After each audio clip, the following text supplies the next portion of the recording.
সন্ধিয়া বন্ধু বান্ধৱীসকল বিবি ডিজিটেলৰ অন্য এটা ভিডিঅ'লৈ আপোনালোক সকলোকে স্বাগতম জনাইছো। আজি আমি যিটো বিষয়বস্তু লৈছো এই বিষয়বস্তুটো আমি আগতো আলোচনা কৰিছো। এইটো হৈছে শতাংশ। শতাংশৰ আমি বিভিন্ন ধৰণৰ প্ৰশ্নোত্তৰ ইয়াৰ আগৰ খণ্ডবিলাকত বিভিন্ন ধৰণে আমি দিছো। গতিকে আজিও আমি তেনেকুৱা ধৰণৰ এটা খণ্ড লৈ আপোনালোকৰ ওচৰত হাজিৰ হৈছো। যদি ভিডিঅ'টো ভাল লাগে তেতিয়া লাইক শ্বেয়াৰ কমেণ্ট কৰিব নাপাহৰিব। এতিয়া আমি পলম নকৰি ভিডিঅ'টোৰ মাজলৈ আগবাঢ়িছো। ইয়াত কি দিয়া আছে চাই ল'ব। 1 নম্বৰ প্ৰশ্ন, বিৰ 8%ৰ মান 4 আৰু এৰ 4%ৰ মান 8। যদি c equal b by a whole to the power -1 হয় তেন্তে c ৰ মান কিমান? ইয়াতে অপচন কেইটা আমি লৈ ল'ব পাৰো। ধৰা হল প্ৰথম অপচন আমি a অপচন ধৰিলো 1/4। তাৰ পিছত আমি বি অপচন ধৰিলো 1/3। চি অপচন আমি 4 ধৰিলো আৰু ডি অপচন আমি কি ধৰিলো 8 ধৰিলো। এই ধৰা হল এই চাৰিটা অপচন আছে এ বি চি ডি। ইয়াৰে শুদ্ধ অপচনটো আমি উলিয়াব লাগে আৰু এইটো কৰাৰ কাৰণে আমি কি কৰিব লাগিব, এই অংকটো আমি সমাধান কৰিব লাগিব। গতিকে আমি সমাধান কৰি লম। এতিয়া কেনেকে কৰিম সমাধানটো চাই ল'ব। একেবাৰে সহজ। বিভিন্ন ধৰণৰ এক্সামত এনেহেন ধৰণৰ প্ৰশ্ন খুবেই আহে। গতিকে আমি এনেহেন ধৰণৰ প্ৰশ্নবিলাক প্ৰেক্টিচ কৰিলে আমাৰ যিকোনো শতাংশৰ লগত জড়িত অংক কি হ'ব আমি কৰিব পৰা হম বা কৰাৰ সুবিধা হ'ব। এতিয়া ইয়াৰ বিৰ 8% মানে হল ইয়াৰ মানটো 4 দিয়া আছে। গতিকে বিৰ 8% মানে কি, বি ইনটু এইটো কি হ'ব 8/100, এইটো 4। এইখিনি সিম্পলিফাই কৰিব লাগিব। এইটো ইয়াত পূৰণ কৰি দিয়ক। 8b হ'ব, এইটো 100 হ'ব, এইটো 4 হল ইকুৱেল। এতিয়া এইখিনি যদি আমি বজ্ৰহৰণ কৰো 8b ইকুৱেল 400, তেতিয়া b ইকুৱেল কি হ'ব 400/8, that is এইটো কি হ'ব 50 হ'ব। b ৰ মান আমি 50 পালো। ঠিক একেদৰে আমি a ৰ মানো ইয়াৰ পৰা পাম। a কি দিয়া আছে 4% ইকুৱেল কি দিয়া আছে 8। a 4%, a into 4% মানে 4/100 equal 8. Itu 4a equal by 100 equal 8. Itu এতিয়া আমি বজ্ৰকৰণ কৰিলে 4 equal 800 হ'ব আৰু ইটো a equal কি হ'ব 800/4, that is 200। এতিয়া আমি আমাৰ যিটো শৰ্ত দিয়া আছে শৰ্তটোৰ পৰা আমি a c ৰ মানটো বাহিৰ কৰিম। শৰ্তটো আমাৰ কি দিয়া আছে c equal b by a whole to the power -1। ইটো আমি এটা কাম কৰিব পাৰো। ইয়াত আমি সূচকৰ এটা নিয়ম জানো। এই সূচকৰ নিয়মটো কেনেহেন ধৰণৰ, a to the power -n equal কি হ'ব 1/a to the power n এনেকুৱা হয়। ইয়াকো আমি যদি হেনেকে কৰো ইটো কি হ'ব এনেকুৱা হ'ব। এইখিনি ইয়াক যদি আমি আৰু সিম্পলিফাই কৰো তেতিয়া কি হ'ব, a টো ওপৰত যাব b টো তলত আহিব। এতিয়া a ৰ মান কিমান দিয়া আছে, a ৰ মান আছে 200 আৰু b ৰ মান কিমান আছে 50। তে 50 ৰে 200 ক কেইবাৰ যাব 4 বাৰ যাব। গতিকে a ৰ মানটো আমি কি c ৰ মানটো কি পালো আমি 4 পালো। তে c ইকুৱেল কি কৰো এই সিম্পলিফাই কৰিলে আমি কি পাম c ইকুৱেল 4 পাম। গতিকে এনে ধৰণে খুব সহজতে আমি কি কৰিব পাৰো c ৰ মানটো পাব পাৰো। অৰ্থাৎ ইয়াতে আমি যদি অপচনত চাওঁ, অপচনত দেখিছো আমাৰ শুদ্ধ অপচনটো c আছে। গতিকে ইয়াৰে শুদ্ধ অপচনটো হ'ব c ৰ মান যেটো হ'ব c তে আছে যেটো কি হ'ব 4 হ'ব। এনেকে খুব সহজতে আমি কি কৰিব পাৰো এনেহেন ধৰণৰ সমস্যা সমাধান কৰিব পাৰো। ইয়াৰ পিছত আমি পৰৱৰ্তী অংকটোলৈ যাম। বন্ধু বান্ধৱীসকল, এইবাৰ আমি 2 নম্বৰ প্ৰশ্নটোলৈ আহিছো। এই প্ৰশ্নটো আমি আগতে আলোচনা কৰা নাই। এনেহেন ধৰণৰ কিন্তু আগত প্ৰশ্ন আলোচনা কৰিছো। একেবাৰে সহজ। এক নিৰ্দিষ্ট পৰিমাণৰ চাউলৰ 10% বিক্ৰী কৰাৰ পিছত 18 কিলোগ্ৰাম চাউল বাকি থাকে। মুঠ চাউলৰ পৰিমাণ নিৰ্ণয় কৰা। অপচন কেইটা চাব, a 30 kilogram, b 20 kilogram, c 15 kilogram আৰু d হল 25 কিলোগ্ৰাম। এই অংকটো কেনেহেন ধৰণে কৰিম এইটো আমি খুব সহজে কৰিব পাৰো। এনেহেন ধৰণৰ অংক আমি কৰিছো আগত।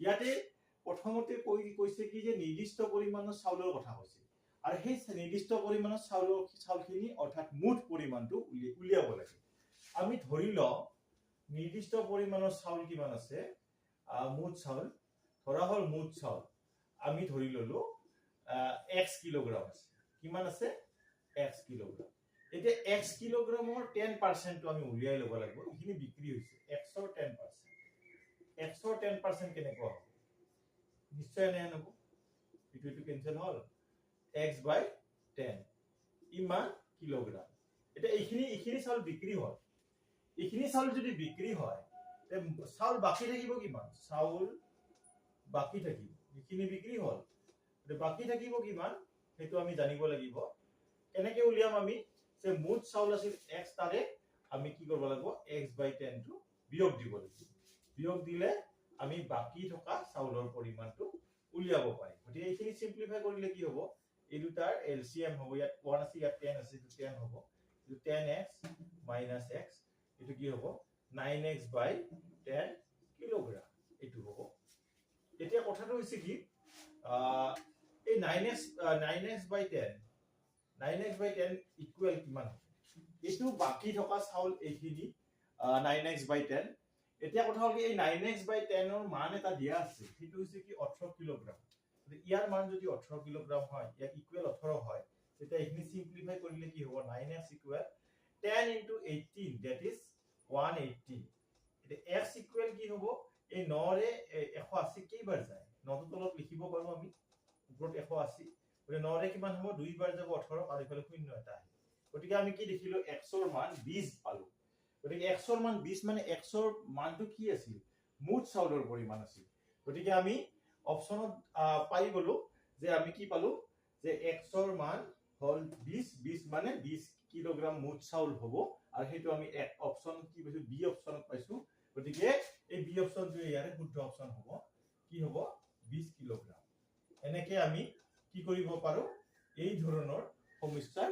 সমাধান কৰিব পাৰো গতিকে ইয়াৰ পিছত আমি আৰু এটা অংক লৈ যাম গতিকে আমাৰ ইয়াৰ পিছত 3 নম্বৰ অংকটো আহিব বন্ধু বান্ধৱীসকল এইবাৰ আমি 3 নম্বৰ অংকটো আহিছো এই অংকটো অলপমান আগৰ দুটা অংকতকৈ অলপমান বেলেগ আছে ইয়াত কি দিয়া আছে চাই লব এই ৰহিতৰ আয় বিপুলৰ আয়তকৈ 25% কম ৰহিতৰ আয়তকৈ বিপুলৰ আয় কিমান শতাংশ অধিক এটো উলিয়াব দিছে ইয়াতে অপচন দিয়া চাব a 33.33% b option 25% c option 75% আৰু d অপচন 36.23% এই অংকটো আমি কেনেকৈ কৰিম গতিকে এইটো আমি কৰতে প্ৰথমতে আমি চাই ল'ব লাগিব খুব সাৱধানে যে আমাক দিয়া কি আছে আমি প্ৰথম যেটো লাইনটো চাও ৰহিতৰ আয় বিপুলৰ আয়তকৈ 25% কম ইয়াতে আমি ভালদৰে লক্ষ্য কৰিলে দেখি যে বিপুলৰ আয়ৰ ওপৰত ৰহিতৰ আয়টো নিৰ্ভৰ কৰি আছে গতিকে বিপুলৰ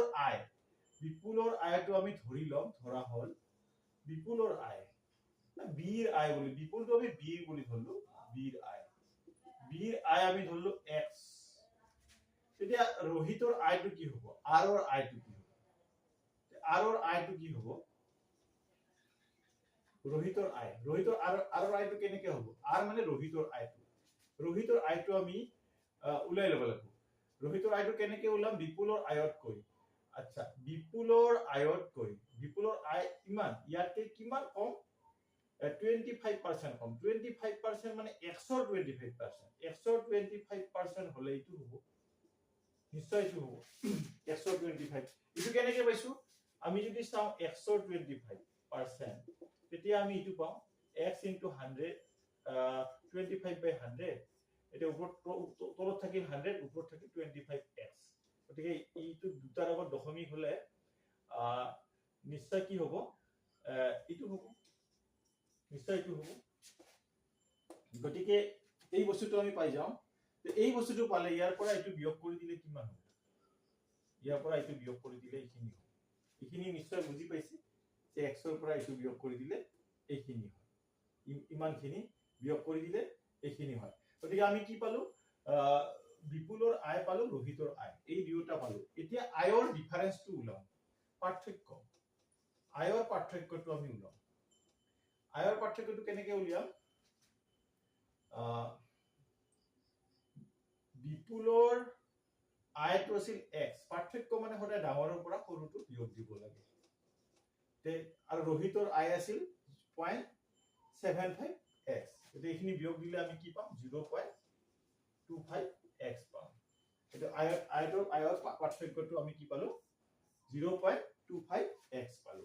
এতিয়া এই পাৰ্থক্যৰ শতাংশটো ওলাম। এই পাৰ্থক্যৰ শতাংশটো কি হ'ব? এই পাৰ্থক্যৰ শতাংশটো আমি উলিয়াব লাগিলে ইটো আমি ওপৰত লিখিব লাগিব আৰু ইয়াতে এইটো ৰোহিতৰ আয়টো কি কৰিব লাগিব তলত লিখিব লাগিব। আৰু এইটো দিলো, এইটো দিয়াৰ লগে লগে এইটো কি হৈ যাব, এইটো 3 বাৰ যাব আৰু এইটো 100 হ'ব এনেকে। এইখিনি সিম্পলিফাই কৰিলো, তলত 3 ওপৰত 100। গতিকে এইখিনি শতাংশ হিচাপত উলিয়ালে 3 ৰে কি হ'ব 3 3 গুণ 9 আৰু ইফালে 3 এনেকে ওলাই থাকিব 33.33% এনেকে ওলাই থাকিব। এটো কিহৰ পাৰ্থক্য ওলাইছো? এই পাৰ্থক্যটো উলিয়াইছো আমাৰ ৰোহিত আৰু বিপুলৰ যেটো আয়ৰ পাৰ্থক্য আছিল তাৰ পৰা আমি কি কৰিব লাগিব ৰোহিতৰ আয়ৰ পাৰ্থক্যটোৰ শতাংশটো উলিয়াব লাগিব। যেতিয়া আমি শতাংশটো উলিয়াম তেতিয়া আমি কি পাম 33.33% পাম। এনেকে আমি কৰিলে কি পাম ৰিজাল্টটো পাম।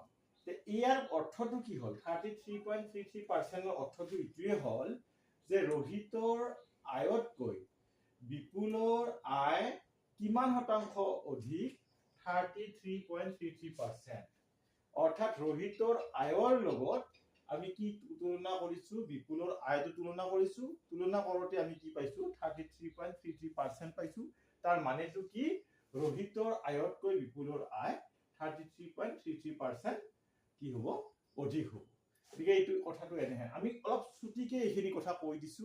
যদি কিবা খবজা থাকে কমেন্ট বক্সত কমেন্ট কৰিব, তেতিয়া আমি আৰু ইয়াৰ ওপৰত আৰু ডিটেইলছত দিয়াৰ কাৰণে আমি চেষ্টা কৰিম। গতিকে টান নহয়, একেবাৰে সহজ কথা।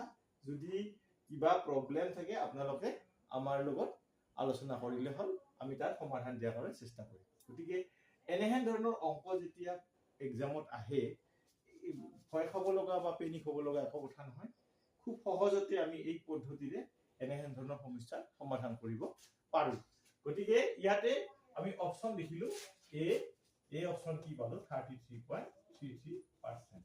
এনেকে আমি খুব সহজতে ইয়াৰ সমাধান কৰিব পাৰো। গতিকে বন্ধু বান্ধৱীসকল আজিৰ আলোচনাৰ বিষয়বস্তু এইখিনিয়ে। আপোনালোকৰ যদি ভিডিঅ'টো ভাল লাগে লাইক শেয়াৰ কমেন্ট কৰিব আৰু যিসকলে চেনেলটো সাবস্ক্ৰাইব কৰা নাই ডেইলি আপডেটৰ বাবে বা অনাগত দিনৰ আপডেটৰ বাবে চেনেলটো যেন সাবস্ক্ৰাইব কৰি লয়। এইখিনি আজিলৈ ইমানতে এৰিব বিচাৰিছো। শুভৰাত্ৰি।